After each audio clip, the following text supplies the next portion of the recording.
Hi there! In this short tutorial we are going to learn how to convert iPhone Heic format to JPEG. You don't need any special app for that. Here is our Heic format picture, but Windows doesn't support it. If this tutorial is useful for you, like and subscribe us. So, let's convert it. Go to any browser, type Heic to JPEG, go to the site,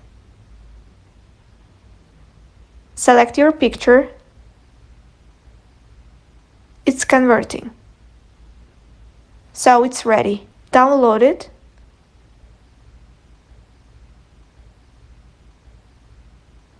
I move it onto my desktop and extract to a folder.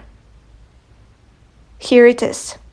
We hope you like it and share it with your friends. Comment below your opinion whether this tutorial helped or not. Thank you for watching and supporting us. Ta-ta for now!